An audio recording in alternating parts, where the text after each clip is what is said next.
माननीय सदस्य डॉक्टर फौजिया खान। धन्यवाद madam. Madam, this bill represents a crossroad for our country. आपका समय 3 minute. While it consolidates fragmented laws, it does little to innovate, but has much to repress. While we agree that there need to be strong measures to prevent illegal migration, the bill ignores the subtle difference between illegal migrants and refugees, between those who constitute a threat and those who seek asylum.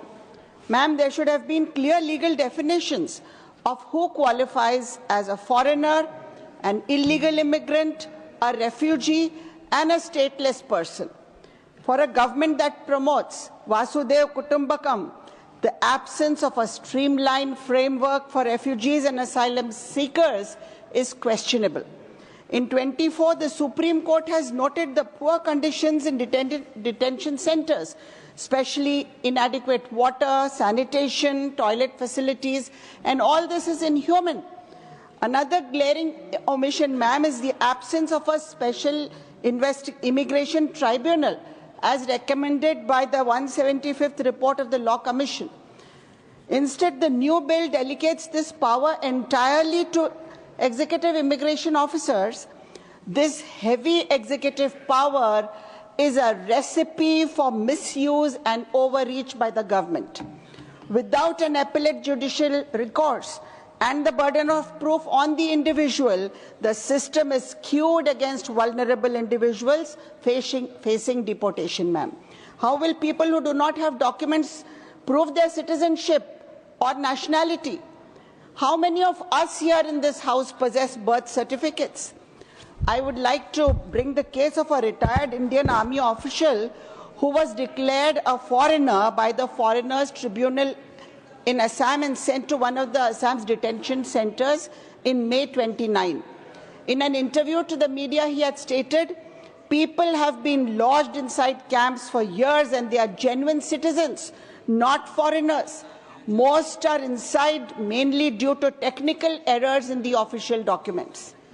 Another man from the state, following a 12-year legal battle and his citizenship restored just last year, 2 years after he died, ma'am.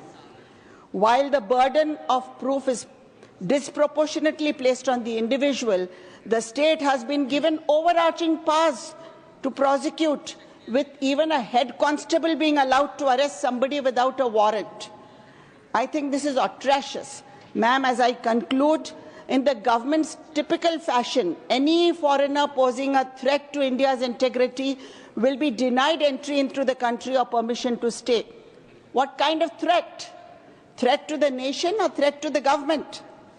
I'm afraid this clause will be used to cancel visas of people critical of the regime. For example, foreign journalists, academics, other professionals. I'm concluding, ma'am.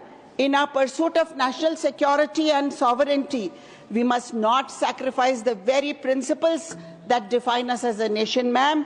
While dealing with potential threats, we must not lose sight of due process and basic human values and basic human rights. Let's not forget that culturally, for us Indians, these values hold immense importance.